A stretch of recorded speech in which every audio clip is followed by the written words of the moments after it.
ನನ್ನ ಪ್ರೀತಿಯ ದೇಶವಾಸಿಗಳೇ, ನಮಸ್ಕಾರ. ಈ ಮಾನ್ಸೂನ್ ಋತುವಿನಲ್ಲಿ ನೈಸರ್ಗಿಕ ವಿಕೋಪಗಳು ದೇಶವನ್ನು ಪರೀಕ್ಷಿಸುತ್ತಿವೆ. ಕಳೆದ ಕೆಲವು ವಾರಗಳಲ್ಲಿ ನಾವು ಪ್ರವಾಹ ಮತ್ತು ಭೂಕುಸಿತದ ದೊಡ್ಡ ಅನಾಹುತವನ್ನು ನೋಡಿದ್ದೇವೆ. ಕೆಲವೆಡೆ ಮನೆಗಳು ನಾಶವಾದವು, ಕೆಲವೆಡೆ ಹೊಲ ಗದ್ದೆಗಳು ಮುಳುಗಿದವು, ಕುಟುಂಬಗಳೇ ನಾಶವಾದವು. ನೀರಿನ ರಭಸಕ್ಕೆ ಕೆಲವೆಡೆ ಸೇತುವೆಗಳು ಕೊಚ್ಚಿ ಹೋದವು, ರಸ್ತೆಗಳು ಕೊಚ್ಚಿ ಹೋದವು, ಜನರ ಜೀವನ ಸಂಕಷ್ಟಕ್ಕೆ ಸಿಲುಕಿತು. ಈ ಘಟನೆಗಳು ಪ್ರತಿಯೊಬ್ಬ ಭಾರತೀಯನಿಗೂ ದುಃಖ ತಂದಿವೆ. ತಮ್ಮ ಪ್ರೀತಿಪಾತ್ರರನ್ನು ಕಳೆದುಕೊಂಡ ಕುಟುಂಬಗಳ ನೋವು ನಮ್ಮೆಲ್ಲರ ನೋವಾಗಿದೆ. ಎದುರಾದ ಕಡೆಗಳೆಲ್ಲ ಅಲ್ಲಿನ ಜನರನ್ನು ಉಳಿಸಲು ನಮ್ಮ NDRF ಮತ್ತು SDRF ಯೋಧರು, ಇತರ ಭದ್ರತಾ ಪಡೆಗಳು ಪ್ರತಿಯೊಬ್ಬರು ಹಗಲಿರುಳು ಶ್ರಮಿಸಿದ್ದಾರೆ. ಯೋಧರು ತಂತ್ರಜ್ಞಾನದ ಸಹಾಯವನ್ನು ಪಡೆದಿದ್ದಾರೆ. ಥರ್ಮಲ್ ಕ್ಯಾಮೆರಾಗಳು, ಲೈವ್ ಡಿಟೆಕ್ಟರ್ಗಳು, ಸ್ನಿಫರ್ ಡಾಗ್ಗಳು ಮತ್ತು ಡ್ರೋನ್ ಸರ್ವೇಲೆನ್ಸ್ ಇಂತಹ ಅನೇಕ ಆಧುನಿಕ ಸಂಪನ್ಮೂಲಗಳ ಸಹಾಯದಿಂದ ಪರಿಹಾರ ಕಾರ್ಯವನ್ನು ಚುರುಕುಗೊಳಿಸಲು ಸಂಪೂರ್ಣ ಪ್ರಯತ್ನಗಳನ್ನು ಮಾಡಲಾಯಿತು. ಈ ಸಮಯದಲ್ಲಿ ಹೆಲಿಕಾಪ್ಟರ್ ಮೂಲಕ ಪರಿಹಾರ ಸಾಮಗ್ರಿಗಳನ್ನು ತಲುಪಿಸಲಾಯಿತು. ಗಾಯಾಳುಗಳನ್ನು ಏರ್ಲಿಫ್ಟ್ ಮಾಡಲಾಯಿತು. ವಿಪತ್ತಿನ ಸಮಯದಲ್ಲಿ ಸೇನೆಯು ಓರ್ವ ಸಹಾಯಕನಂತೆ ಮುಂದೆ ಬಂದಿತು. ಅಲ್ಲಿನ ಸ್ಥಳೀಯ ಜನರು, ಸಮಾಜ ಸೇವಕರು, ವೈದ್ಯರು, ಆಡಳಿತ ವ್ಯವಸ್ಥೆ, ಹೀಗೆ ಈ ಸಂಕಷ್ಟದ ಸಮಯದಲ್ಲಿ ಎಲ್ಲರೂ ಸಾಧ್ಯವಿರುವ ಎಲ್ಲ ಪ್ರಯತ್ನಗಳನ್ನು ಮಾಡಿದರು. ಈ ಕಷ್ಟದ ಸಮಯದಲ್ಲಿ ಮಾನವೀಯತೆಯನ್ನು ಎಲ್ಲಕ್ಕಿಂತ ಮಿಗಿಲಾಗಿ ಇಟ್ಟುಕೊಂಡ ಪ್ರತಿಯೊಬ್ಬ ನಾಗರಿಕನಿಗೂ ನಾನು ಹೃತ್ಪೂರ್ವಕವಾಗಿ ಧನ್ಯವಾದ ಹೇಳುತ್ತೇನೆ. ನನ್ನ ಪ್ರೀತಿಯ ದೇಶವಾಸಿಗಳೇ, ಪ್ರವಾಹ ಮತ್ತು ಮಳೆಯ ಈ ವಿನಾಶದ ನಡುವೆಯೂ ಎರಡು ವಿಶೇಷ ಸಾಧನೆಗಳನ್ನು ಜಮ್ಮು ಮತ್ತು ಕಾಶ್ಮೀರವು ಸಾಧಿಸಿದೆ. ಇವುಗಳ ಬಗ್ಗೆ ಬಹಳಷ್ಟು ಜನರಿಗೆ ತಿಳಿದಿಲ್ಲ. ಆದರೆ ಆ ಸಾಧನೆಗಳ ಬಗ್ಗೆ ತಿಳಿದಾಗ ನಿಮಗೆ ಬಹಳ ಸಂತೋಷವಾಗುತ್ತದೆ. ಜಮ್ಮು ಮತ್ತು ಕಾಶ್ಮೀರದ ಪುಲ್ವಾಮಾದ ಒಂದು ಕ್ರೀಡಾಂಗಣದಲ್ಲಿ ದಾಖಲೆ ಸಂಖ್ಯೆಯಲ್ಲಿ ಜನರು ಸೇರಿದ್ದರು. ಇಲ್ಲಿ ಪುಲ್ವಾಮಾದ ಮೊದಲ ಡೇ ನೈಟ್ ಕ್ರಿಕೆಟ್ ಪಂದ್ಯ ನಡೆಯಿತು. ಹಿಂದೆ ಇದು ಅಸಾಧ್ಯವಾಗಿತ್ತು, ಆದರೆ ಈಗ ನನ್ನ ದೇಶ ಬದಲಾಗುತ್ತಿದೆ. ಈ ಪಂದ್ಯವು ರಾಯಲ್ ಪ್ರೀಮಿಯರ್ ಲೀಗ್ನ ಭಾಗವಾಗಿದೆ. ಇದರಲ್ಲಿ ಜಮ್ಮು ಮತ್ತು ಕಾಶ್ಮೀರದ ವಿವಿಧ ತಂಡಗಳು ಆಡುತ್ತಿವೆ. ಬಹಳಷ್ಟು ಜನರು, ಅದರಲ್ಲೂ ಯುವಕರು, ಪುಲ್ವಾಮಾದಲ್ಲಿ ರಾತ್ರಿ ಹೊತ್ತು ಸಾವಿರಾರು ಸಂಖ್ಯೆಯಲ್ಲಿ ಕ್ರಿಕೆಟ್ ಅನ್ನು ಆನಂದಿಸುತ್ತಿದ್ದಾರೆ. ಈ ದೃಶ್ಯ ನಿಜಕ್ಕೂ ಕಣ್ಮನ ಸೆಳೆಯಿತು. ಸ್ನೇಹಿತರೆ, ಗಮನ ಸೆಳೆದ ಎರಡನೇ ಆಯೋಜನೆ ಎಂದರೆ ದೇಶದಲ್ಲಿ ನಡೆದ ಮೊದಲ ಖೇಲೋ ಇಂಡಿಯಾ ಜಲ ಕ್ರೀಡಾ ಉತ್ಸವ, ಮತ್ತು ಅದು ಕೂಡ ಶ್ರೀನಗರದ ದಾಲ್ ಸರೋವರದಲ್ಲಿ ನಡೆಯಿತು. ನಿಜವಾಗಿಯೂ ಇಂತಹ ಉತ್ಸವವನ್ನು ಆಯೋಜಿಸಲು ಇದು ಎಂತಹ ವಿಶೇಷ ಸ್ಥಳ. ಇದರ ಉದ್ದೇಶ ಜಮ್ಮು ಮತ್ತು ಕಾಶ್ಮೀರದಲ್ಲಿ ಜಲ ಕ್ರೀಡೆಗಳನ್ನು ಇನ್ನಷ್ಟು ಜನಪ್ರಿಯಗೊಳಿಸುವುದಾಗಿದೆ. ಭಾರತದಾದ್ಯಂತ 800ಕ್ಕೂ ಹೆಚ್ಚು ಕ್ರೀಡಾಪಟುಗಳು ಇದರಲ್ಲಿ ಭಾಗವಹಿಸಿದ್ದರು. ಮಹಿಳಾ ಕ್ರೀಡಾಪಟುಗಳು ಕೂಡ ಹಿಂದುಳಿದಿರಲಿಲ್ಲ. ಮಹಿಳೆಯರ ಭಾಗವಹಿಸುವಿಕೆಯು ಬಹುತೇಕ ಪುರುಷರಿಗೆ ಸಮಾನವಾಗಿತ್ತು. ಇದರಲ್ಲಿ ಭಾಗವಹಿಸಿದ ಎಲ್ಲ ಆಟಗಾರರಿಗೂ ನಾನು ಅಭಿನಂದನೆ ಸಲ್ಲಿಸಲು ಬಯಸುತ್ತೇನೆ. ಅತಿ ಹೆಚ್ಚು ಪದಕಗಳನ್ನು ಗೆದ್ದ ಮಧ್ಯಪ್ರದೇಶಕ್ಕೆ ವಿಶೇಷ ಅಭಿನಂದನೆಗಳು. ನಂತರದ ಸ್ಥಾನದಲ್ಲಿ ಹರಿಯಾಣ ಮತ್ತು ಒಡಿಶಾ ಇವೆ. ಜಮ್ಮು ಮತ್ತು ಕಾಶ್ಮೀರದ ಸರ್ಕಾರ ಮತ್ತು ಅಲ್ಲಿನ ಜನರ ಆತ್ಮೀಯತೆ ಮತ್ತು ಆತಿಥ್ಯವನ್ನು ನಾನು ಮನಸಾರೆ ಶ್ಲಾಘಿಸುತ್ತೇನೆ. ಸ್ನೇಹಿತರೆ, ಈ ಆಯೋಜನೆಗೆ ಸಂಬಂಧಿಸಿದ ಅನುಭವವನ್ನು ನಿಮ್ಮೊಂದಿಗೆ ಹಂಚಿಕೊಳ್ಳಲು ಇದರಲ್ಲಿ ಭಾಗವಹಿಸಿದ ಇಬ್ಬರು ಆಟಗಾರರೊಂದಿಗೆ ಮಾತನಾಡಲು ನಾನು ಯೋಚಿಸಿದೆ. ಅವರಲ್ಲಿ ಒಬ್ಬರು ಒಡಿಶಾದ ರಶ್ಮಿತಾ ಸಾಹು ಮತ್ತು ಇನ್ನೊಬ್ಬರು ಶ್ರೀನಗರದ ಮೊಹ್ಸಿನ್ ಅಲಿ. ಅವರು ಏನು ಹೇಳುತ್ತಾರೆಂದು ಕೇಳೋಣ. ರಶ್ಮಿತಾ ಅವರೇ, ನಮಸ್ಕಾರ.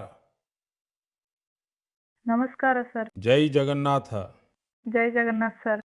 ರಶ್ಮಿತಾ ಅವರೇ, ಮೊದಲನೆಯದಾಗಿ ಕ್ರೀಡಾ ಜಗತ್ತಿನಲ್ಲಿ ನೀವು ಸಾಧಿಸಿರುವ ಯಶಸ್ಸಿಗೆ ನಿಮಗೆ ಅಭಿನಂದನೆಗಳು. ಧನ್ಯವಾದಗಳು ಸರ್. ರಶ್ಮಿತಾ, ನಮ್ಮ ಕೇಳುಗರಿಗೆ ನಿಮ್ಮ ಬಗ್ಗೆ ಮತ್ತು ನಿಮ್ಮ ಕ್ರೀಡಾ ಪ್ರಯಾಣದ ಬಗ್ಗೆ ತಿಳಿಯುವ ಉತ್ಸಾಹವಿದೆ. ನಾನು ಕೂಡ ತುಂಬ ಉತ್ಸುಕನಾಗಿದ್ದೇನೆ, ಹೇಳಿ. ಸರ್, ನಾನು ರಶ್ಮಿತಾ ಸಾಹು, ಒಡಿಶಾ ರಾಜ್ಯದವಳು ಮತ್ತು ನಾನು ಕ್ಯಾನೋಯಿಂಗ್ ಆಟಗಾರ್ತಿ. ನಾನು 2017ರಲ್ಲಿ ಕ್ರೀಡೆಗಳಿಗೆ ಸೇರಿದೆ. ಕ್ಯಾನೋಯಿಂಗ್ ಶುರು ಮಾಡಿದೆ ಮತ್ತು ನಾನು ರಾಷ್ಟ್ರ ಮಟ್ಟದಲ್ಲಿ ರಾಷ್ಟ್ರೀಯ ಚಾಂಪಿಯನ್‌ಶಿಪ್ ಮತ್ತು ರಾಷ್ಟ್ರೀಯ ಕ್ರೀಡೆಗಳಲ್ಲಿ ಭಾಗವಹಿಸಿದ್ದೇನೆ. ಸರ್, ನನ್ನ ಬಳಿ 41 ಪದಕಗಳಿವೆ. 13 ಚಿನ್ನ, 14 ಬೆಳ್ಳಿ ಮತ್ತು 14 ಕಂಚಿನ ಪದಕಗಳು ಸರ್. ಈ ಕ್ರೀಡೆಯಲ್ಲಿ ನಿಮಗೆ ಆಸಕ್ತಿ ಹೇಗೆ ಹುಟ್ಟಿತು? ನಿಮ್ಮನ್ನು ಈ ಕಡೆಗೆ ಮೊದಲು ಪ್ರೇರೇಪಿಸಿದವರು ಯಾರು? ನಿಮ್ಮ ಕುಟುಂಬದಲ್ಲಿ ಕ್ರೀಡಾ ವಾತಾವರಣ ಇದೆಯೇ? ಇಲ್ಲ ಸರ್, ಅಲ್ಲಿ ನಾನು ಬಂದ ಹಳ್ಳಿಯಲ್ಲಿ ಕ್ರೀಡೆಗೆ ಯಾವುದೇ ಅವಕಾಶ ಇರಲಿಲ್ಲ. ಇಲ್ಲಿ ನದಿಯಲ್ಲಿ ದೋಣಿ ವಿಹಾರ ನಡೀತಿತ್ತು. ಹಾಗಾಗಿ ನಾನು ಈಜಲು ಹೋಗಿದ್ದೆ. ಹಾಗೆ ನಾನು ಮತ್ತು ನನ್ನ ಸ್ನೇಹಿತರು ಈಜಾಡುತ್ತಿದ್ದಾಗ ಒಂದು ಕ್ಯಾನೋಯಿಂಗ್ ಕಯಾಕಿಂಗ್ ದೋಣಿ ಹೋಯಿತು. ಅದರ ಬಗ್ಗೆ ನನಗೆ ಏನೂ ಗೊತ್ತಿರಲಿಲ್ಲ. ಆಗ ನಾನು ನನ್ನ ಸ್ನೇಹಿತೆಯನ್ನು ಕೇಳಿದೆ ಇದೇನು ಅಂತ. ಆಗ ನನ್ನ ಸ್ನೇಹಿತೆ ಹೇಳಿದಳು, ಜಗತ್ಪುರದಲ್ಲಿ ಸ್ಪೋರ್ಟ್ಸ್ ಸೆಂಟರ್ ಇದೆ, ಅಲ್ಲಿ ಆಟಗಳನ್ನು ಆಡಿಸ್ತಾರೆ, ನಾನು ಅಲ್ಲಿಗೆ ಹೋಗ್ತಿದ್ದೀನಿ ಅಂತ. ನನಗೆ ಅದು ತುಂಬಾ ಆಸಕ್ತಿದಾಯಕ ಅನಿಸಿತು. ಹಾಗಾಗಿ ಇದೇನು ಅಂತ ನನಗೆ ಗೊತ್ತೇ ಇರಲಿಲ್ಲ. ಇದರ ಜೊತೆ ಮಕ್ಕಳು ನೀರಿನಲ್ಲಿ ಹೇಗೆ ಆಡ್ತಾರೆ ಬೋಟಿಂಗ್, ನನಗೂ ಹೋಗ್ಬೇಕು ಅನ್ನಿಸ್ತಿದೆ. ಹೇಗೆ ಹೋಗೋದಂತ ನಾನು ಅವಳನ್ನು ಕೇಳಿದೆ. ಆಗ ಅವಳು ಅಲ್ಲಿಗೆ ಹೋಗಿ ಮಾತಾಡು ಅಂದಳು.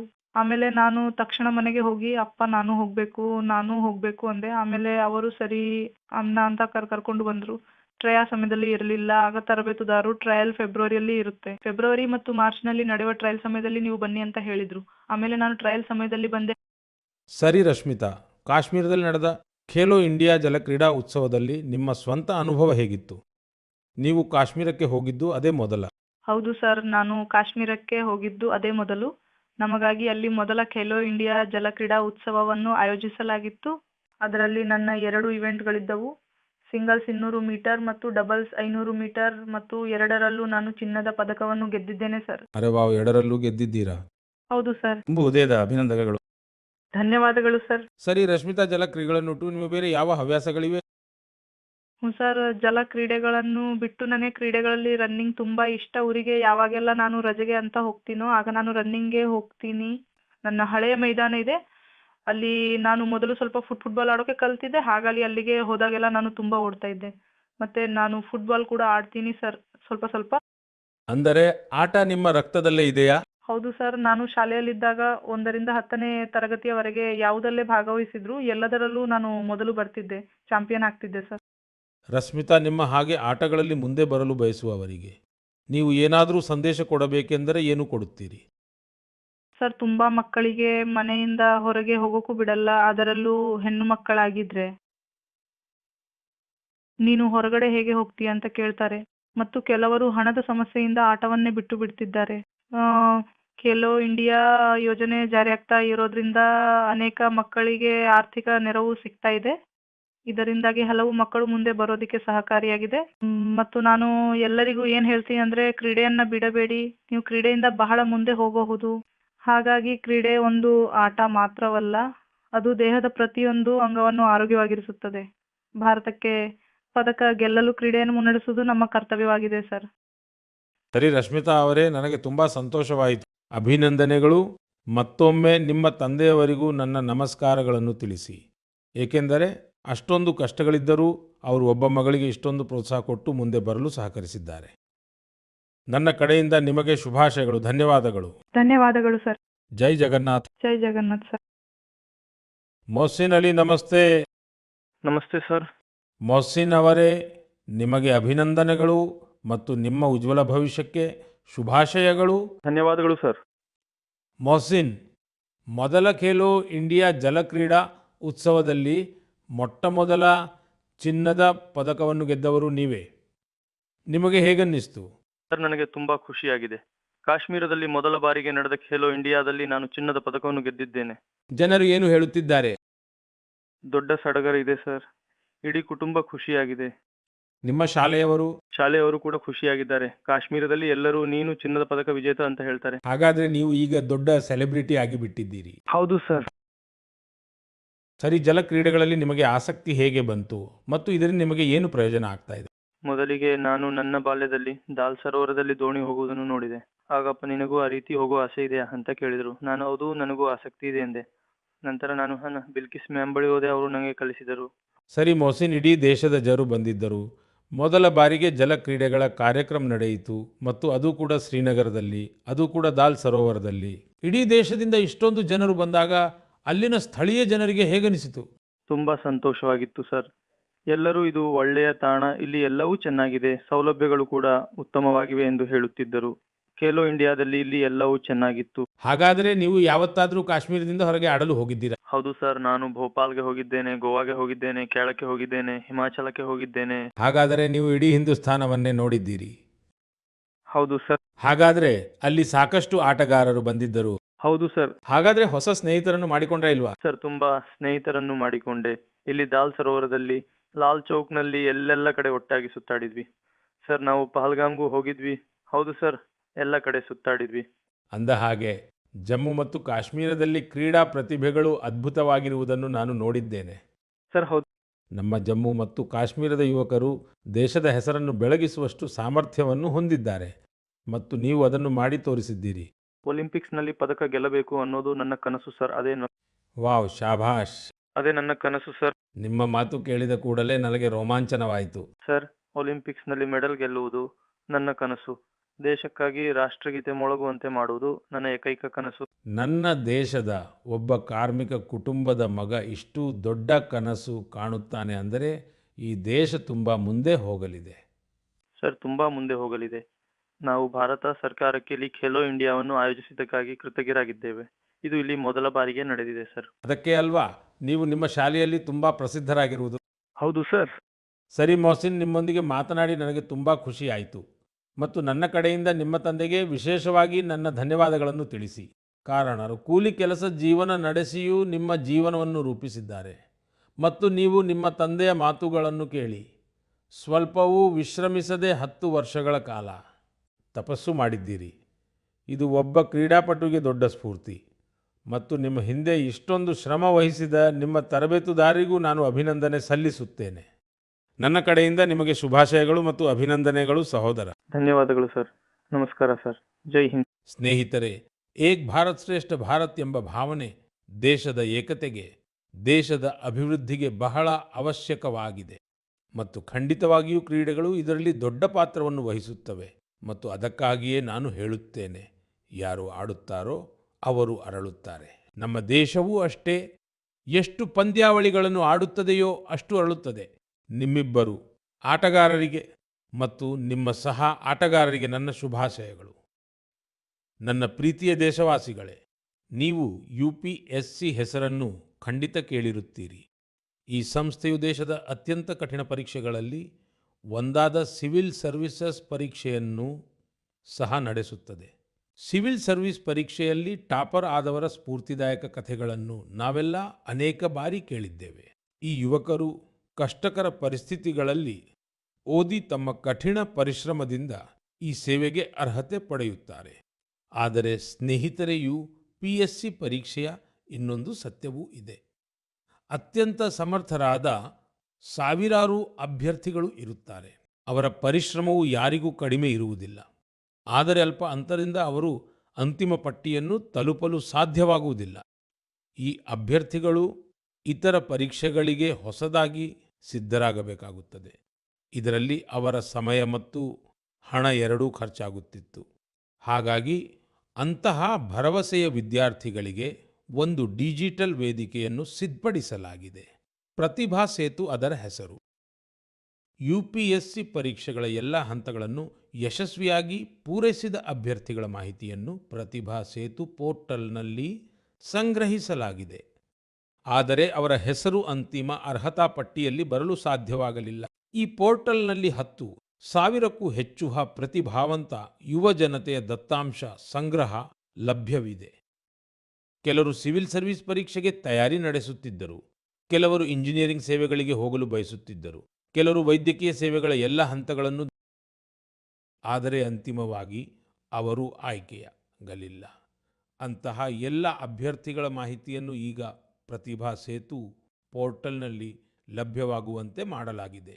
ಈಗ ಈ ಪೋರ್ಟಲ್ನಿಂದ ಖಾಸಗಿ ಕಂಪನಿಗಳು ಈ ಪ್ರತಿಭಾವಂತ ವಿದ್ಯಾರ್ಥಿಗಳ ಮಾಹಿತಿಯನ್ನು ಪಡೆದು ಅವರಿಗೆ ತಮ್ಮಲ್ಲಿ ನೇಮಕಾತಿ ನೀಡಬಹುದಾಗಿದೆ.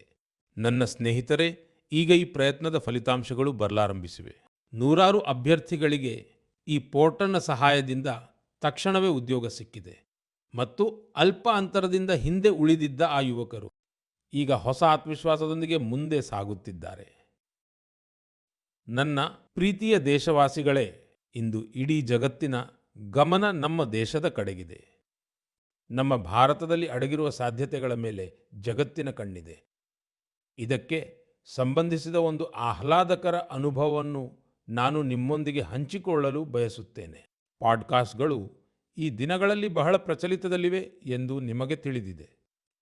ವಿವಿಧ ವಿಷಯಗಳಿಗೆ ಸಂಬಂಧಿಸಿದ ಪಾಡ್ಕಾಸ್ಟ್ಗಳನ್ನು ಬಗೆ ಬಗೆಯ ಜನರು ನೋಡುತ್ತಾರೆ ಮತ್ತು ಕೇಳುತ್ತಾರೆ. ಕಳೆದ ದಿನಗಳಲ್ಲಿ ನಾನು ಕೆಲವು ಪಾಡ್ಕಾಸ್ಟ್ಗಳಲ್ಲಿ ಭಾಗವಹಿಸಿದ್ದೆ. ಆ ಪಾಡ್ಕ್ಯಾಸ್ಟ್ ವಿಶ್ವದ ಅತ್ಯಂತ ಪ್ರಸಿದ್ಧ ಪಾಡ್ಕ್ಯಾಸ್ಟರ್ ಲೆಕ್ಸ್ ಫ್ರಿಡ್ಮನ್ ಅವರೊಂದಿಗೆ ನಡೆದಿತ್ತು. ಪಾಡ್ಕಾಸ್ಟ್ನಲ್ಲಿ ಬಹಳಷ್ಟು ಮಾತುಕತೆಗಳು ನಡೆದವು ಮತ್ತು ಪ್ರಪಂಚದಾದ್ಯಂತದ ಜನರು ಅದನ್ನು ಕೇಳಿದರು ಕೂಡ. ಮತ್ತು ಪಾಡ್ಕಾಸ್ಟ್ನಲ್ಲಿ ಮಾತನಾಡುತ್ತಿರುವಾಗ ನಾನು ಒಂದು ವಿಷಯವನ್ನು ಪ್ರಸ್ತಾಪಿಸಿದ್ದೆ. ಜರ್ಮನಿಯ ಒಬ್ಬ ಆಟಗಾರರು ಆ ಪಾಡ್ಕಾಸ್ಟನ್ನು ಕೇಳಿ ಅದರಲ್ಲಿ ನಾನು ಹೇಳಿದ ವಿಷಯದ ಮೇಲೆ ಅವರ ಗಮನ ಕೇಂದ್ರೀಕೃತವಾಯಿತು. ಅವರು ಆ ವಿಷಯದೊಂದಿಗೆ ಎಷ್ಟು ಕನೆಕ್ಟ್ ಆದರು ಅಂದರೆ, ಮೊದಲು ಅವರು ಆ ವಿಷಯದ ಮೇಲೆ ಸಂಶೋಧನೆ ನಡೆಸಿ ನಂತರ ಜರ್ಮನಿಯ ಭಾರತೀಯ ರಾಯಭಾರ ಕಚೇರಿಯನ್ನು ಸಂಪರ್ಕಿಸಿದರು ಮತ್ತು ಆ ವಿಷಯದ ಬಗ್ಗೆ ಭಾರತದೊಂದಿಗೆ ಸಂಪರ್ಕ ಸಾಧಿಸಲು ಬಯಸುವುದಾಗಿ ಪತ್ರ ಬರೆದರು. ಪಾಡ್ಕಾಸ್ಟ್ನಲ್ಲಿ ಮೋದಿಜಿಯಂತಹ ಯಾವ ವಿಷಯವನ್ನು ಹೇಳಿದರು, ಅದು ಜರ್ಮನಿಯ ಓರ್ವ ಆಟಗಾರನನ್ನು ಹೇಗೆ ಪ್ರೇರೇಪಿಸಿರಬಹುದು ಮತ್ತು ಆ ವಿಷಯ ಏನಾಗಿತ್ತು ಅಂತ ನೀವು ಯೋಚಿಸುತ್ತಿರಬಹುದು. ನಾನು ನಿಮಗೆ ನೆನಪಿಸುತ್ತೇನೆ, ನಾನು ಪಾಡ್ಕಾಸ್ಟ್ನಲ್ಲಿ ಮಾತನಾಡುವಾಗ ಮಧ್ಯಪ್ರದೇಶದ ಶಹಡೋಲ್ನ ಫುಟ್ಬಾಲ್ ಕ್ರೇಜ್ಗೆ ಸಂಬಂಧಿಸಿದ ಒಂದು ಹಳ್ಳಿಯ ಬಗ್ಗೆ ವಿವರಿಸಿದ್ದೆ. ನಿಜ ಹೇಳಬೇಕೆಂದರೆ 2 ವರ್ಷಗಳ ಹಿಂದೆ ನಾನು ಶಹಡೋಲ್ಗೆ ಹೋಗಿದ್ದೆ. ಅಲ್ಲಿನ ಫುಟ್ಬಾಲ್ ಪ್ಲೇಯರ್ಸನ್ನು ಭೇಟಿಯಾಗಿದ್ದೆ. ಪಾಡ್ಕಾಸ್ಟ್ ಸಮಯದಲ್ಲಿ ಒಂದು ಪ್ರಶ್ನೆಗೆ ಉತ್ತರವಾಗಿ ನಾನು ಶಹಡೋಲ್ನ ಫುಟ್ಬಾಲ್ ಆಟಗಾರರ ಬಗ್ಗೆಯೂ ಪ್ರಸ್ತಾಪಿಸಿದ್ದೆ. ಇದೇ ಮಾತನ್ನು ಜರ್ಮನಿಯ ಫುಟ್ಬಾಲ್ ಆಟಗಾರ ಮತ್ತು ಕೋಚ್ ಡಿಯೆಟ್ಮಾರ್ ಬಿಯರ್ಸ್ಡಾರ್ಫರ್ ಅವರು ಕೇಳಿದರು. ಶಹಡೋಲ್ನ ಯುವ ಫುಟ್ಬಾಲ್ ಆಟಗಾರರ ಜೀವನ ಪ್ರಯಾಣವು ಅವರನ್ನು ಬಹಳವಾಗಿ ಪ್ರಭಾವಿಸಿತು ಮತ್ತು ಪ್ರೇರೇಪಿಸಿತು. ನಿಜವಾಗಿಯೂ ಇತರ ದೇಶಗಳ ಗಮನವನ್ನು ಅಲ್ಲಿನ ಪ್ರತಿಭಾವಂತ ಫುಟ್ಬಾಲ್ ಆಟಗಾರರು ಸೆಳೆಯುತ್ತಾರೆ ಎಂದು ಯಾರೂ ಊಹಿಸಿರಲಿಲ್ಲ. ಈಗ ಜರ್ಮನಿಯ ಈ ಕೋಚ್ ಶಹಡೋಲ್ನ ಕೆಲವು ಆಟಗಾರರಿಗೆ ಜರ್ಮನಿಯ ಒಂದು ಅಕಾಡೆಮಿಯಲ್ಲಿ ತರಬೇತಿ ನೀಡಲು ಪ್ರಸ್ತಾಪಿಸಿದ್ದಾರೆ. ಇದಾದ ನಂತರ ಮಧ್ಯಪ್ರದೇಶ ಸರ್ಕಾರವು ಅವರನ್ನು ಸಂಪರ್ಕಿಸಿದೆ. ಶೀಘ್ರದಲ್ಲೇ ಶಹಡೋಲ್ನ ನಮ್ಮ ಕೆಲವು ಯುವ ಸ್ನೇಹಿತರು ತರಬೇತಿಗಾಗಿ ಜರ್ಮನಿಗೆ ಹೋಗಲಿದ್ದಾರೆ. ಫುಟ್ಬಾಲ್ನ ಜನಪ್ರಿಯತೆ ಭಾರತದಲ್ಲಿ ನಿರಂತರವಾಗಿ ಹೆಚ್ಚುತ್ತಿರುವುದನ್ನು ನೋಡಿ ನನಗೂ ತುಂಬ ಸಂತೋಷವಾಗುತ್ತಿದೆ. ಫುಟ್ಬಾಲ್ ಪ್ರೇಮಿಗಳು ಸಮಯ ಸಿಕ್ಕಾಗ ಖಂಡಿತವಾಗಿಯೂ ಶಹಡೋಲ್ಗೆ ಭೇಟಿ ನೀಡಿ ಅಲ್ಲಿ ನಡೆಯುತ್ತಿರುವ ಕ್ರೀಡಾಕ್ರಾಂತಿಯನ್ನು ಹತ್ತಿರದಿಂದ ನೋಡಬೇಕೆಂದು ನಾನು ಮನವಿ ಮಾಡುತ್ತೇನೆ. ನನ್ನ ಪ್ರೀತಿಯ ದೇಶವಾಸಿಗಳೇ, ಸೂರತ್ನ ನಿವಾಸಿ ಜಿತೇಂದ್ರ ಸಿಂಗ್ ರಾಥೋಡ್ ಅವರ ಬಗ್ಗೆ ತಿಳಿದು ನಿಮಗೆ ತುಂಬ ಸಂತೋಷವಾಗುತ್ತದೆ. ನಿಮ್ಮ ಮನಸ್ಸಿನಲ್ಲಿ ಹೆಮ್ಮೆಯ ಭಾವ ಮೂಡುತ್ತದೆ. ಅವ್ವ ಭದ್ರತಾ ಸಿಬ್ಬಂದಿಯಾದ ಜಿತೇಂದ್ರ ಸಿಂಗ್ ರಾಥೋಡ್ ಅವರು ಅಂತಹ ಒಂದು ಅದ್ಭುತ ಉಪಕ್ರಮವನ್ನು ಕೈಗೊಂಡಿದ್ದಾರೆ. ಇದು ಪ್ರತಿಯೊಬ್ಬ ದೇಶಭಕ್ತನಿಗೂ ಒಂದು ದೊಡ್ಡ ಸ್ಫೂರ್ತಿಯಾಗಿದೆ. ಕಳೆದ ಕೆಲವು ವರ್ಷಗಳಿಂದ ಅವರು ಮಾತೃಭೂಮಿ ರಕ್ಷಣೆಗಾಗಿ ಪ್ರಾಣ ತ್ಯಾಗ ಮಾಡಿದ ಎಲ್ಲ ಸೈನಿಕರ ಬಗ್ಗೆ ಮಾಹಿತಿ ಸಂಗ್ರಹಿಸುತ್ತಿದ್ದಾರೆ. ಮೌಜೂದ್ ಅವರ ಬಳಿ ಇಂದು ಮೊದಲನೇ ಮಹಾಯುದ್ಧದಿಂದ ಹಿಡಿದು ಇಲ್ಲಿಯವರೆಗೂ ಹುತಾತ್ಮರಾದ ಸಾವಿರಾರು ವೀರ ಯೋಧರ ಬಗ್ಗೆ ಮಾಹಿತಿ ಲಭ್ಯವಿದೆ. ಹಾಗೆಯೇ ಅವರ ಬಳಿ ಹುತಾತ್ಮರ ಸಾವಿರಾರು ಚಿತ್ರಗಳು ಇವೆ. ಒಮ್ಮೆ ಒಬ್ಬ ಹುತಾತ್ಮ ಯೋಧನ ತಂದೆ ಹೇಳಿದ ಮಾತುಗಳು ಅವರ ಹೃದಯವನ್ನು ಮುಟ್ಟಿದವು. ಆ ಹುತಾತ್ಮ ಯೋಧನ ತಂದೆ ಹೇಳಿದ್ದರು, ಮಗ ಹೋದರೆ ಏನಾಯಿತು, ದೇಶ ಸುರಕ್ಷಿತವಾಗಿದೆ ಅಲ್ಲವೇ? ಈ ಒಂದು ಮಾತು ಜಿತೇಂದ್ರ ಸಿಂಗ್ ಜಿ ಅವರ ಮನಸ್ಸಿನಲ್ಲಿ ದೇಶಭಕ್ತಿಯ ಅದ್ಭುತವಾದ ಉತ್ಸಾಹವನ್ನು ತುಂಬಿತು. ಇಂದು ಅವರು ಅನೇಕ ಹುತಾತ್ಮರ ಕುಟುಂಬಗಳ ಸಂಪರ್ಕದಲ್ಲಿದ್ದಾರೆ. ಅವರು ಸುಮಾರು 2,500 ಹುತಾತ್ಮರ ತಂದೆ ತಾಯಿಯರ ಪಾದದ ಮಣ್ಣನ್ನು ಸಹ ತಮ್ಮ ಬಳಿ ತಂದಿಟ್ಟುಕೊಂಡಿದ್ದಾರೆ. ಇದು ಸಶಸ್ತ್ರ ಪಡೆಗಳ ಬಗ್ಗೆ ಅವರಿಗಿರುವ ಆಳವಾದ ಪ್ರೀತಿ ಮತ್ತು ಬಾಂಧವ್ಯಕ್ಕೆ ಜೀವಂತ ಉದಾಹರಣೆಯಾಗಿದೆ. ಜಿತೇಂದ್ರ ಜಿ ಅವರ ಜೀವನವು ನಮಗೆ ದೇಶಭಕ್ತಿಯ ನಿಜವಾದ ಪಾಠವನ್ನು ಕಲಿಸುತ್ತದೆ. ಪ್ರೀತಿಯ ದೇಶವಾಸಿಗಳೇ, ಇತ್ತೀಚಿನ ದಿನಗಳಲ್ಲಿ ನೀವು ನೋಡಿರಬಹುದು, ಸಾಮಾನ್ಯವಾಗಿ ಮನೆಗಳ ಛಾವಣಿಗಳ ಮೇಲೆ, ದೊಡ್ಡ ಕಟ್ಟಡಗಳ ಮೇಲೆ, ಸರ್ಕಾರಿ ಕಚೇರಿಗಳಲ್ಲಿ ಸೋಲಾರ್ ಪ್ಯಾನೆಲ್ಗಳು ಹೊಳೆಯುತ್ತಿರುವುದನ್ನು ಕಾಣಬಹುದು. ಜನರು ಈಗ ಇದರ ಮಹತ್ವವನ್ನು ಅರ್ಥ ಮಾಡಿಕೊಳ್ಳುತ್ತಿದ್ದಾರೆ ಮತ್ತು ಮುಕ್ತ ಮನಸ್ಸಿನಿಂದ ಅಳವಡಿಸಿಕೊಳ್ಳುತ್ತಿದ್ದಾರೆ. ನಮ್ಮ ದೇಶದ ಮೇಲೆ ಸೂರ್ಯದೇವನ ಕೃಪೆ ಎಷ್ಟಿದೆ ಎಂದರೆ, ಆತನು ನೀಡಿದ ಆ ಶಕ್ತಿಯನ್ನು ನಾವು ಏಕೆ ಪೂರ್ಣವಾಗಿ ಬಳಸಿಕೊಳ್ಳಬಾರದು? ಸ್ನೇಹಿತರೇ, ಸೌರಶಕ್ತಿಯಿಂದ ರೈತರ ಜೀವನವೂ ಬದಲಾಗುತ್ತಿದೆ. ಅದೇ ಹೊಲ, ಅದೇ ಶ್ರಮ, ಅದೇ ರೈತ. ಆದರೆ ಈಗ ಶ್ರಮದ ಫಲವೂ ಹೆಚ್ಚು ಸಿಗುತ್ತಿದೆ. ಈ ಬದಲಾವಣೆ ಸೋಲಾರ್ ಪಂಪ್ ಮತ್ತು ಸೋಲಾರ್ ರೈಸ್ ಮಿಲ್ಗಳಿಂದ ಬರುತ್ತಿದೆ. ಇಂದು ದೇಶದ ಅನೇಕ ರಾಜ್ಯಗಳಲ್ಲಿ ನೂರಾರು ಸೋಲಾರ್ ರೈಸ್ ಮಿಲ್ಗಳನ್ನು ಸ್ಥಾಪಿಸಲಾಗಿದೆ. ಈ ಸೋಲಾರ್ ರೈಸ್ ಮಿಲ್ಗಳು ರೈತರ ಆದಾಯದ ಜೊತೆಗೆ ಅವರ ಮುಖದ ಹೊಳಪನ್ನು ಹೆಚ್ಚಿಸಿವೆ. ಸ್ನೇಹಿತರೆ, ಬಿಹಾರದ ದೇವಕಿಜಿ ಅವರು ಸೋಲಾರ್ ಪಂಪ್ನಿಂದ ಗ್ರಾಮದ ಅದೃಷ್ಟವನ್ನೇ ಬದಲಾಯಿಸಿದ್ದಾರೆ. ಮುಜಫರ್ಪುರದ ರತನ್ಪುರ ಗ್ರಾಮದ ನಿವಾಸಿಯಾದ ದೇವಕಿಜಿ ಅವರನ್ನು ಜನರು ಈಗ ಪ್ರೀತಿಯಿಂದ ಸೋಲಾರ್ ದೀದಿ ಎಂದು ಕರೆಯುತ್ತಾರೆ. ದೇವಕಿಜಿ ಅವರ ಜೀವನ ಸುಲಭವಾಗಿರಲಿಲ್ಲ. ಚಿಕ್ಕ ವಯಸ್ಸಿನಲ್ಲಿ ಮದುವೆಯಾಯಿತು. ಒಂದು ಸಣ್ಣ ಹೊಲ, 4 ಮಕ್ಕಳ ಜವಾಬ್ದಾರಿ ಮತ್ತು ಭವಿಷ್ಯದ ಬಗ್ಗೆ ಯಾವುದೇ ಸ್ಪಷ್ಟ ಚಿತ್ರಣವಿರಲಿಲ್ಲ. ಆದರೆ ಅವರ ಆತ್ಮಸ್ಥೈರ್ಯ ಎಂದಿಗೂ ಕುಗ್ಗಲಿಲ್ಲ.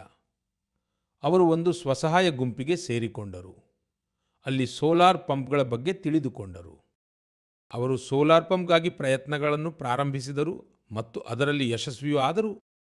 ಸೋಲಾರ್ ದೀದಿಯ ಸೋಲಾರ್ ಪಂಪ್ ಆನಂತರ ಇಡೀ ಹಳ್ಳಿಯ ಚಿತ್ರಣವನ್ನೇ ಬದಲಾಯಿಸಿತು. ಮೊದಲು ಕೆಲವು ಎಕರೆ ಭೂಮಿಗೆ ಮಾತ್ರ ನೀರಾವರಿ ಸಾಧ್ಯವಾಗುತ್ತಿತ್ತು. ಈಗ ಸೋಲಾರ್ ದೀದಿಯ ಸೋಲಾರ್ ಪಂಪ್ನಿಂದ 40 ಎಕರೆಗಿಂತ ಹೆಚ್ಚು ಪ್ರದೇಶಕ್ಕೆ ನೀರು ತಲುಪುತ್ತಿದೆ. ಸೋಲಾರ್ ದೀದಿಯ ಈ ಅಭಿಯಾನದಲ್ಲಿ ಗ್ರಾಮದ ಇತರ ರೈತರು ಸೇರಿಕೊಂಡಿದ್ದಾರೆ. ಅವರ ಬೆಳೆಗಳು ಹಸಿರಾಗಲು ಪ್ರಾರಂಭಿಸಿವೆ. ಆದಾಯ ಹೆಚ್ಚಾಗತೊಡಗಿದೆ. ಸ್ನೇಹಿತರೆ, ಮೊದಲು ದೇವಕಿ ಜಿ ಅವರ ಜೀವನ 4 ಗೋಡೆಗಳಿಗಷ್ಟೇ ಸೀಮಿತವಾಗಿತ್ತು. ಆದರೆ ಇಂದು ಅವರು ಪೂರ್ಣ ಆತ್ಮವಿಶ್ವಾಸದಿಂದ ತಮ್ಮ ಕೆಲಸವನ್ನು ಮಾಡುತ್ತಿದ್ದಾರೆ. ಸೋಲಾರ್ ದೀದಿಯಾಗಿ ಹಣ ಸಂಪಾದಿಸುತ್ತಿದ್ದಾರೆ. ಮತ್ತು ಅತ್ಯಂತ ಆಸಕ್ತಿದಾಯಕ ವಿಷಯವೆಂದರೆ, ಅವರು ತಮ್ಮ ಪ್ರದೇಶದ ರೈತಾಪಿ ಜನತೆಯಿಂದ UPI ಮೂಲಕ ಹಣ ತೆಗೆದುಕೊಳ್ಳುತ್ತಾರೆ. ಈಗ ಇಡೀ ಗ್ರಾಮದಲ್ಲಿ ಅವರನ್ನು ಬಹಳ ಗೌರವದಿಂದ ನೋಡಲಾಗುತ್ತಿದೆ. ಅವರ ಕಠಿಣ ಪರಿಶ್ರಮ ಮತ್ತು ದೂರದೃಷ್ಟಿ ಸೌರಶಕ್ತಿಯು ಕೇವಲ ವಿದ್ಯುತ್ ಮೂಲ ಮಾತ್ರವಲ್ಲ, ಬದಲಿಗೆ ಇದು ಹಳ್ಳಿಗೆ ಹೊಸ ಬೆಳಕನ್ನು ತರುವ ಒಂದು ಹೊಸ ಶಕ್ತಿಯಾಗಿದೆ ಎಂದು ತೋರಿಸಿಕೊಟ್ಟಿದೆ. ನನ್ನ ಪ್ರೀತಿಯ ದೇಶವಾಸಿಗಳೇ, ಸೆಪ್ಟೆಂಬರ್ 15 ಭಾರತದ ಮಹಾನ್ ಇಂಜಿನಿಯರ್ ಆದ ಮೋಕ್ಷಗುಂಡಂ ವಿಶ್ವೇಶ್ವರಯ್ಯ ಅವರ ಜನ್ಮದಿನವಾಗಿದೆ. ಆ ದಿನವನ್ನು ನಾವು ಇಂಜಿನಿಯರ್ಸ್ ಡೇ ಎಂದು ಆಚರಿಸುತ್ತೇವೆ. ಇಂಜಿನಿಯರ್ಗಳು ಕೇವಲ ಯಂತ್ರಗಳನ್ನು ಮಾತ್ರ ತಯಾರಿಸುವುದಿಲ್ಲ, ಅವರು ಕನಸುಗಳನ್ನು ನನಸಾಗಿಸುವ ಕರ್ಮಯೋಗಿಗಳು ಆಗಿದ್ದಾರೆ. ನಾನು ಭಾರತದ ಪ್ರತಿಯೊಬ್ಬ ಇಂಜಿನಿಯರ್ ಅನ್ನು ಶ್ಲಾಘಿಸುತ್ತೇನೆ. ಅವರಿಗೆ ನನ್ನ ಶುಭಾಶಯಗಳನ್ನು ತಿಳಿಸುತ್ತೇನೆ. ಸ್ನೇಹಿತರೆ, ಸೆಪ್ಟೆಂಬರ್ನಲ್ಲೇ ಭಗವಾನ್ ವಿಶ್ವಕರ್ಮರ ಪೂಜೆಯ ಪವಿತ್ರ ಸಂದರ್ಭವೂ ಬರಲಿದೆ. 17 ಸೆಪ್ಟೆಂಬರ್ ರಂದು ವಿಶ್ವಕರ್ಮ ಜಯಂತಿ ಇದೆ. ಈ ದಿನವು ಸಾಂಪ್ರದಾಯಿಕ ಕರಕುಶಲತೆಯನ್ನು ಅಭ್ಯಾಸ ಮಾಡುವ ನಮ್ಮ ವಿಶ್ವಕರ್ಮ ಸಹೋದರರಿಗೂ ಸಮರ್ಪಿತವಾಗಿದೆ. ಅವರು ಕೌಶಲ್ಯ ಮತ್ತು ಜ್ಞಾನ ವಿಜ್ಞಾನವನ್ನು ನಿರಂತರವಾಗಿ ಒಂದು ಪೀಳಿಗೆಯಿಂದ ಇನ್ನೊಂದು ಪೀಳಿಗೆಗೆ ತಲುಪಿಸುತ್ತಿದ್ದಾರೆ. ನಮ್ಮ ಬಡಗಿಗಳು, ಕಮ್ಮಾರರು, ಅಕ್ಕಸಾಲಿಗರು, ಕುಂಬಾರರು, ಶಿಲ್ಪಿಗಳು, ಮರಗೆಲಸದವರು ಮತ್ತು ಕಲ್ಲುಕುಟಿಗರು ಯಾವಾಗಲೂ ದೇಶದ ಸಮೃದ್ಧಿಗೆ ಅಡಿಪಾಯವಾಗಿದ್ದಾರೆ. ನಮ್ಮ ಈ ವಿಶ್ವಕರ್ಮ ಬಂಧುಗಳಿಗೆ ಸಹಾಯ ಮಾಡಲೆಂದೇ ಸರ್ಕಾರವು ವಿಶ್ವಕರ್ಮ ಯೋಜನೆಯನ್ನು ಜಾರಿಗೆ ತಂದಿದೆ. ಸ್ನೇಹಿತರೆ, ಈಗ ನಾನು ನಿಮಗೊಂದು ಆಡಿಯೋ ರೆಕಾರ್ಡಿಂಗ್ ಕೇಳಿಸಲು ಬಯಸುತ್ತೇನೆ. तो ये जो मानपत्र में आपने लिखा है, ये स्टेटों के बारे में मैंने जो कुछ किया या हैदराबाद के बारे में हमारी गवर्नमेंट ने जो कुछ किया, ठीक है किया, लेकिन आप जानते हैं कि हैदराबाद का किस्सा इस तरह से है हमने किया उसमें कितनी मुसीबत हुई। सब स्टेटों के साथ, सब प्रिंसेस के साथ हमने वायदा दिया था कि भाई कोई प्रिंस का, कोई राजा का हम अलग फैसला नहीं करेंगे, सबका एक ही साथ, जैसे सबका होता है ऐसा उनका भी। लेकिन उनके लिए हमने वहां तक अलग समझौता किया। ವಲ್ಲಭಭಾಯಿ ಪಟೇಲ್ ಅವರ ಧ್ವನಿಯಾಗಿದೆ. ಹೈದರಾಬಾದ್ ಘಟನೆಗಳ ಕುರಿತ ಅವರ ಧ್ವನಿಯಲ್ಲಿನ ನೋವು ನಿಮಗೆ ಅರ್ಥವಾಗುತ್ತದೆ. ಮುಂದಿನ ತಿಂಗಳು ಸೆಪ್ಟೆಂಬರ್ನಲ್ಲಿ ನಾವು ಹೈದರಾಬಾದ್ ವಿಮೋಚನಾ ದಿನವನ್ನು ಆಚರಿಸಲಿದ್ದೇವೆ. ಆಪರೇಷನ್ ಪೋಲೋದಲ್ಲಿ ಭಾಗವಹಿಸಿದ ಆ ಎಲ್ಲ ವೀರರ ಧೈರ್ಯವನ್ನು ನಾವು ಸ್ಮರಿಸುವ ತಿಂಗಳು ಇದೇ ಆಗಿದೆ. ಆಗಸ್ಟ್ 1947ರಲ್ಲಿ ಭಾರತಕ್ಕೆ ಸ್ವತಂತ್ರ ಸಿಕ್ಕಾಗ ಹೈದರಾಬಾದ್ ವಿಭಿನ್ನ ಪರಿಸ್ಥಿತಿಯಲ್ಲಿತ್ತು ಎಂಬುದು ನಿಮ್ಮೆಲ್ಲರಿಗೂ ತಿಳಿದಿದೆ. ನಿಜಾಮ ಮತ್ತು ರಜಾಕಾರರ ದೌರ್ಜನ್ಯಗಳು ದಿನದಿಂದ ದಿನಕ್ಕೆ ಹೆಚ್ಚಾಗುತ್ತಿದ್ದವು. ಕೇವಲ ತ್ರಿವರ್ಣ ಧ್ವಜವನ್ನು ಹಾರಿಸಿದ್ದಕ್ಕೆ ಅಥವಾ ವಂದೇ ಮಾತರಂ ಎಂದು ಹೇಳಿದ್ದಕ್ಕೆ ಜನರನ್ನು ಕೊಲ್ಲಲಾಗುತ್ತಿತ್ತು. ಮಹಿಳೆಯರು ಮತ್ತು ಬಡವರ ಮೇಲೆ ದೌರ್ಜನ್ಯಗಳನ್ನು ಎಸಗಲಾಗುತ್ತಿತ್ತು. ಆ ಸಮಯದಲ್ಲಿ ಬಾಬಾ ಸಾಹೇಬ್ ಅಂಬೇಡ್ಕರ್ ಅವರು ಸಹ ಈ ಸಮಸ್ಯೆ ಬಹಳ ದೊಡ್ಡದಾಗುತ್ತಿದೆ ಎಂದು ಎಚ್ಚರಿಸಿದ್ದರು. ಅಂತಿಮವಾಗಿ ಸರ್ದಾರ್ ಪಟೇಲ್ ಅವರು ಈ ವಿಷಯವನ್ನು ತಮ್ಮ ಕೈಗೆತ್ತಿಕೊಂಡರು.